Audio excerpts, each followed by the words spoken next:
discussion to have with you. I want to begin, though, right now, 11 o'clock. You usually be watching First Coast Living, and you will be very, very shortly. I want to give you the Hurricane Helene latest 11 o'clock advisory.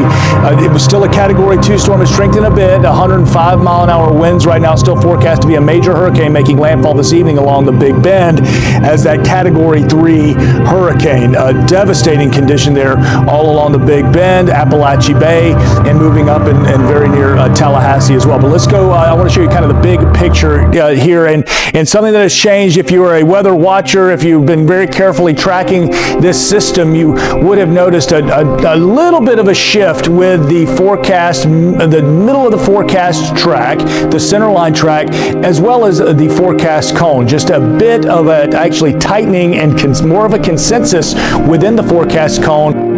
When you have a situation where communities are completely cut off, when first responders can't even get in because water is still there and rivers are rising right now as we speak, a lot of work is done. What we want to tell people is that more help is on the way and help is continuing.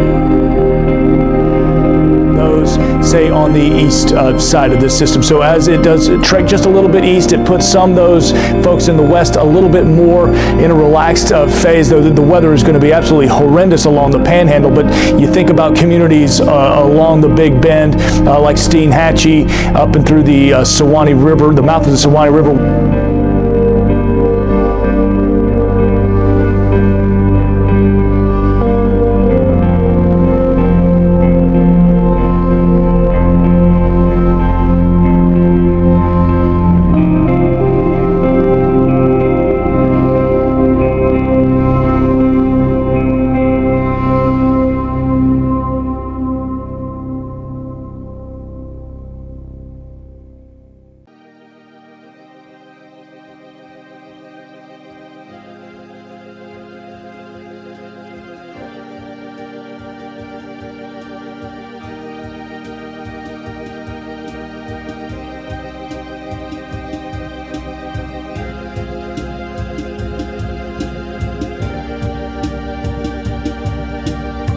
What you're seeing is the destruction of Doug and Angie's property in Burnsville, North Carolina.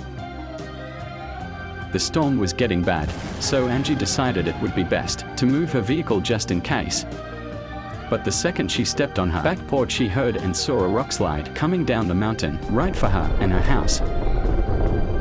She ran inside, and her husband both ran to the front porch for safety. The house was hit by the landslide and was knocked off of its foundation.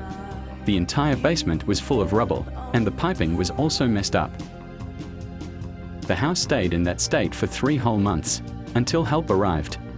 The Faiths came to North Carolina in high hopes of helping people whose homes were destroyed by the hurricane.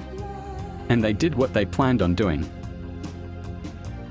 This is the same garage you saw earlier, full of rocks.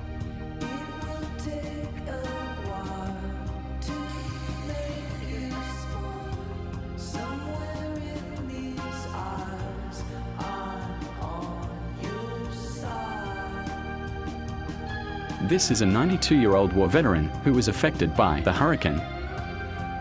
An excavator was cleaning a ditch next to his home and accidentally hit his spring box. If you don't know what that is, it's similar to a well, and that means he had no water, so the Faiths helped him.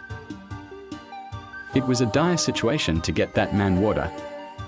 If you think that's all, it's not. It's estimated that around $59 billion worth of damages was done from Hurricane Helene, and around 100,000 homes were destroyed in North Carolina alone. The community needs help, and the government isn't helping enough.